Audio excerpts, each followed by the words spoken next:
पृथ्वी पर सबसे कीमती पत्थर है क्योंकि इसे बनने में 1 से 4 मिलियन साल का समय लग जाता है। लेकिन क्या आप जानते हो डायमंड लैब में तैयार किए जाते हैं जिन्हें बनने में 10 से 12 हफ्तों का समय लगता है। लैब में डायमंड बनाने के लिए पहले कई सारे डायमंड सीड लिए जाते हैं जिन्हें लेजर की मदद से काट लिया जाता है और इन डायमंड सीड को CVD प्लाज्मा रिएक्टर में रख दिया जाता है। इस रिएक्टर में सन की सतह जितना तापमान और डायमंड बनने जितना प्रेशर क्रिएट किया जाता है, इतने टेम्परेचर और प्रेशर पर हाइड्रोजन और मीथेन गैस इस चेंबर के अंदर छोड़ दी जाती है, जिसके बाद मीथेन में मौजूद कार्बन एटम डायमंड सीड पर जमा होने लग जाते हैं और 10 से 12 हफ्तों बाद इन डायमंड सीड का साइज 4 गुना तक इंक्रीज हो जाता है और उसके बाद इन्हें लेजर से काट कर पॉलिश कर लिया जाता है। दोस्तों, लैब में बनने वाले डायमंड और नेचुरल डायमंड में कोई अंतर नहीं होता। दोनों की शेप, साइज, स्ट्रेंथ बराबर होती है, लेकिन लैब में बनने वाले डायमंड ज्यादा प्योर होते हैं क्योंकि ये कंट्रोल एनवायरनमेंट में बनाए जाते हैं। और ऐसे वीडियो के लिए सब्सक्राइब करें। पृथ्वी पर घोड़ा एकमात्र ऐसा जीव है जिसको कभी सर्दी जुकाम नहीं लगती और ना ही घोड़ा कभी अपने मुंह से श्वास ले सकता है। वहीं घोड़े का पसीना दुनिया का सबसे महंगा है। 1 ग्राम पसीने की कीमत लगभग 35,000 रुपए होती है क्योंकि घोड़े के पसीने से महंगे सेंट बनाए जाते हैं। वैसे घोड़ा अपने जीवन काल में कभी उल्टी नहीं कर सकता क्योंकि घोड़े को उल्टी होने से पहले ही उसका पेट फट जाता है और घोड़े की वहीं डेथ हो जाती है। वैसे क्या आपने कभी घोड़ा देखा है? कमेंट करके जरूर बताना।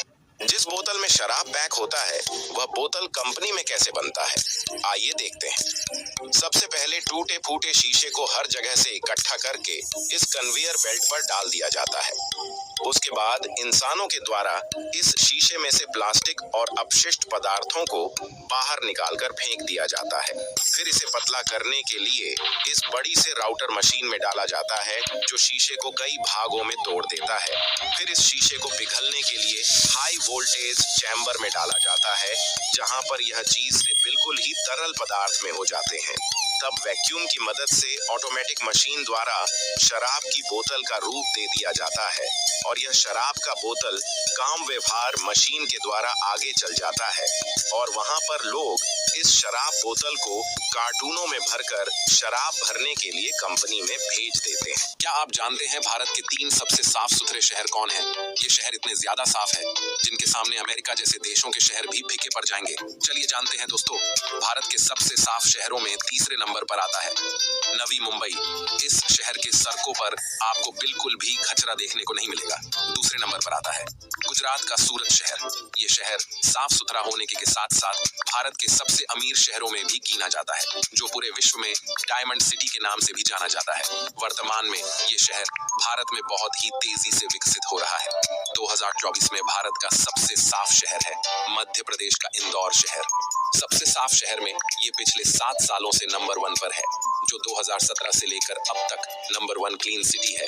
वीडियो पसंद आया सब्सक्राइब करें। दोस्तों, जब इंसान दारू, शराब या ड्रिंक करता है तो वो हमारे मुंह से पी करके लिवर में कैसे पहुंचता है, तो मैं डॉक्टर वकील खान आज आपको इस वीडियो में दिखाता हूं। तो जैसे दारू पिएगा मुंह में आएगा, मुंह से बाद में फिर वो जाएगी गले के अंदर, गले फेरेंक्स में, फेरेंक्स के बाद में ईसोफेगस यानी फूड पाइप में। जैसे फूड पाइप ये छाती के अंदर रहती है, दोनों फेफड़ों को हटा देता हूँ जिससे कि फूड पाइप दिखेगा। इसके बाद ये हार्ट हटाया, ये फूड पाइप दिखा, हमारा ईसोफेगस बोलते हैं। ईसोफेगस में आएगा, ईसोफेगस पहुंचता है इसमें स्टमक में। जैसे ये लिवर है, इसको बाद में बताऊंगा। स्टमक में आएगी दारू, स्टमक से फिर जाएगी छोटी आंत में, छोटी आंत से फिर ये घूमती हुई सारी छोटी आंत की पार्ट है वो पहुंचती है बड़ी आंत में। जैसे मैं इसको निकाल देता हूँ छोटी आंत, ये छोटी आंत आके यहाँ जुड़ी होती है बड़ी आंत में। बड़ी आंत में फिर caecum, ascending colon, transverse colon और डिसेंडिंग कोलोन में आगे जाएगी। अब होता क्या है कि छोटी आंत बड़ी आंत में से खून की नसों के अंदर वो दारू आ जाती है, यानी ये छोटी छोटी खून की नस है। अब ये सारी खून की नस मिलकर एक बड़ी खून की नस बन जाती है, इसकी एक बड़ी खून की नस बन जाती है, इसको बोलते हैं पोर्टल वेन। वो पोर्टल वेन क्या होता है, इस लिवर में नीचे आती है, इस जगह पर ये पोर्टल वेन। तो लिवर में आके उसका इफेक्ट होगा। तो अगर आपको प्रॉब्लम है तो कमेंट करें। यहाँ होती है तेजाब की बारिश। क्या आप जानते हैं कि सौरमंडल में एक ऐसा भी ग्रह है जहाँ तेजाब की बारिश होती है? ये ग्रह वीनस है। वीनस ग्रह पूरे सौरमंडल का सबसे गर्म ग्रह है। इस ग्रह का टेम्परेचर 575 डिग्री है। वैज्ञानिकों की माने तो मौजूदा समय में यहाँ जीवन की कल्पना नहीं की जा सकती। अगर धरती के आर पार होल किया जाए तो वह कहाँ पर निकलेगा? अगर ऐसे हमारे पास कोई ड्रिल या कोई मशीन आ जाए जिससे हम होल करके पृथ्वी के दूसरी साइड जा सके, तो वह गहराई लगभग 12,740 किलोमीटर है। और उसके आगे ऐसी क्या चीज है जो इंसानों को आगे जाने से रोक रही है? और बड़ी से बड़ी ड्रिल को भी वह कमजोर बना देती है। अगर धरती की सतह से शुरू करें तो 6 फीट की गहराई में वह पॉइंट है जहां पर न्यूक्लियर वेस्ट को दफन किया जाता है। 346 फीट नीचे दुनिया का सबसे गहरा मेट्रो स्टेशन बनाया गया था और यह मेट्रो स्टेशन यूक्रेन के शहर कीव में बनाया गया था। इसके नीचे 720 फीट की गहराई वो पॉइंट है जहां पर साउथ अफ्रीका में मिलने वाली दुनिया की सबसे गहरी नदी कोंगो नदी का बॉटम पाया जाता है। यह तो अपनी शुरुआत है, इंसान इससे भी नीचे तक जा चुका है। इंग्लैंड में एक हॉस्पिटल के बाहर दुनिया का सबसे गहरा कुआं पाया जाता है और उसे हाथों की मदद से ही खोदा गया था। हैरानी की बात तो यह है कि इंसान इससे भी नीचे तक जा चुका है। पानी के अंदर क्या होगा अगर कोई इंसान स्पेस से जंप लगा दे? ऐसा ही किया था एक ऑस्ट्रेलियाई स्काई डाइविंग फ्लिक्स बमगार्डर ने। उन्होंने 14 अक्टूबर 2012 को वर्ल्ड रिकॉर्ड बनाने के चक्कर में 30 से 39 किलोमीटर ऊपर जंप लगाया। इसके बाद फ्लिक्स 1357 किलोमीटर प्रति घंटे की स्पीड से धरती पर नीचे आने लगे, यानी कि उस वक्त फ्लिक्स ने स्पीड ऑफ साउंड को भी पीछे कर दिया था। हवा में गुलाटियां खाते हुए फ्लिक्स बिना किसी नुकसान के अर्थ में एंटर हो गए थे। उन्हें स्पेस से जमीन तक आने में लगभग 4 मिनट 19 सेकंड का समय लगा था। क्या आप जानते हैं चीन के लोग इतने खतरनाक हैं जिसने मंगोलिया के गोबी रेगिस्तान को एक हरे भरे जंगल में बदल दिया है। आखिर रेगिस्तान जैसी सूखी जगह पर चीन पेड़ कैसे उगा रहा है और इससे क्या फायदा होता है, चलिए जानते हैं। बता दें कि चीन ने सबसे पहले सूखे रेगिस्तान में ड्रिलिंग करके इन सूखी लकड़ियों को जमीन में दबाया। ये लकड़ियों दिखने में भले ही सूखी लगती हो, लेकिन इसको लैब में तैयार किया जाता है। ये ऐसे मॉडिफाई प्लांट होते हैं जो कम पानी में पेड़ पौधों में बदल जाते हैं। इनको लगाने के बाद सूखा हुआ रेगिस्तान कुछ इस तरह से हरा भरा दिख रहा है। चीन ऐसा इसलिए कर रहा है क्योंकि तेज हवा चलने पर रेगिस्तान की मिट्टी शहरों में घुस जाती थी और दूसरा रेगिस्तान की मिट्टी को उपजाऊ बनाकर उसे पर खेती भी की जा सके। इसके कारण रेगिस्तान में बारिश आने की संभावना भी बढ़ेगी। अगर आप कई दिनों तक नहीं सोएंगे तो क्या होगा? 1940 में सोवियत रूस के वैज्ञानिकों ने एक ऐसी गैस बनाई जो सैनिकों को 30 दिनों तक जगाए रख सकती थी। इसका परीक्षण करने के लिए उन्होंने 5 कैदियों को गैस के चैम्बर में रखकर सील कर दिया। पहले कुछ दिन बहुत सामान्य थे। इसी तरह की वीडियो देखने के लिए हमारे चैनल को सब्सक्राइब करें। आपका धन्यवाद। कैदियों ने चिल्लाना शुरू कर दिया। 9वें दिन 2 कैदियों ने इतनी जोर से चिल्लाया कि उनके गले की नस फट गई।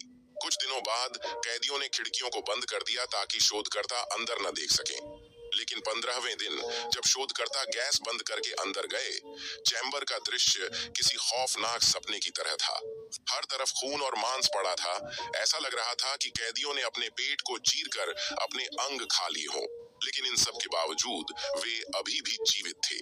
वे गैस वापस चालू करने के लिए गिड़गिड़ाने लगे और सैनिकों पर हमला करने लगे।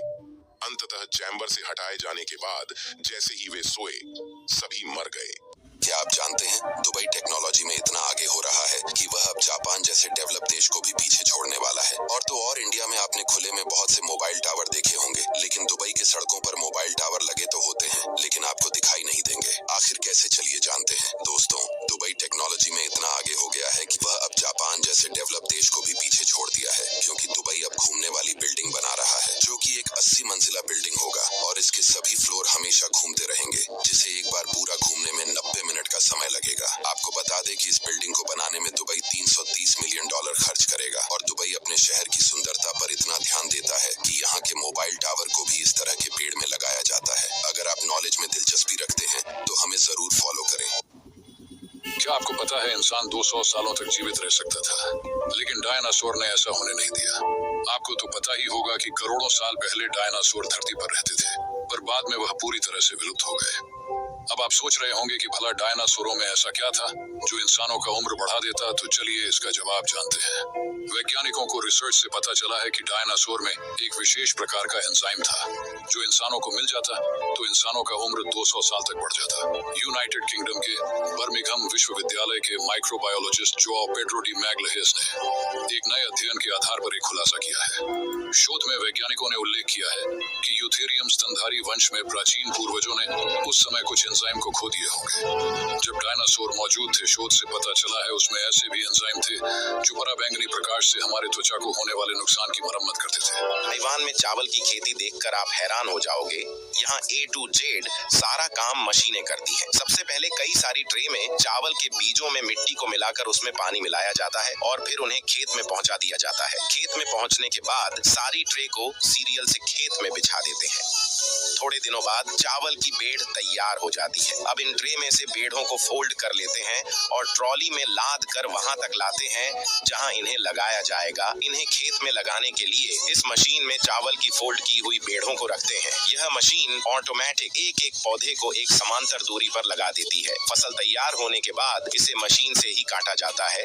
यह मशीन फसल में से चावल अलग करके पराली का बंडल बना देती है। इसके बाद एक ट्रॉली में सारे चावल को पलट देती है और फिर इसे कारखाने तक लाकर चावल को अलग किया जाता है। चावल तैयार होने के बाद अब इन्हें बोरियों तथा लिफाफों में भरकर मार्केट भेज दिया जाता है। भारत में एक ऐसा मंदिर है जहां भगवान की मूर्ति जिंदा है। ये है लक्ष्मी नरसिम्हा टेम्पल, जो कि तेलंगाना के एक छोटे से गांव में है।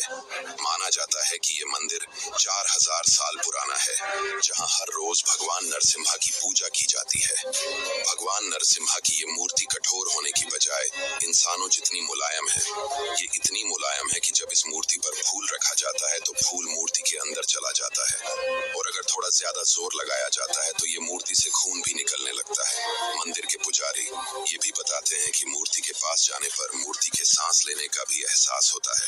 ये मंदिर एक चमत्कार से कम नहीं है, ये स्वयं भगवान नरसिम्हा के आशीर्वाद का प्रतीक है। दोस्तों, क्या वाकई ब्लैक होल के अंदर कोई चला जाए तो वह एक नई दुनिया में जाकर पहुंचेगा? कोई भी मनुष्य अगर ब्लैक होल के अंदर गलती से भी चला गया तो वह एक ऐसी दुनिया में जाकर पहुंचेगा जो कि हमारी दुनिया से काफी अलग होगी। क्या सच में ऐसा हो सकता है? जब वैज्ञानिकों ने ब्लैक होल के ऊपर स्टडी किया तब उन्होंने इस बात को साफ नकारा। वैज्ञानिक का कहना है कि कोई मनुष्य ब्लैक होल के अंदर जाने से पहले ही ब्लैक होल के ग्रेविटेशनल फोर्स से इंसान के चिथड़े उड़ जाएंगे। अगर गलती से भी कोई मनुष्य ब्लैक होल के अंदर भी गया तो वह अनंत गहराई में गिरता चला जाएगा जब तक कि उसकी मौत नहीं हो जाती। ब्लैक होल ब्रह्मांड की ऐसी रहस्यमय चीज है जिसे वैज्ञानिक आज तक पूरा नहीं समझ पाए। ऐसे ही इंटरेस्टिंग वीडियो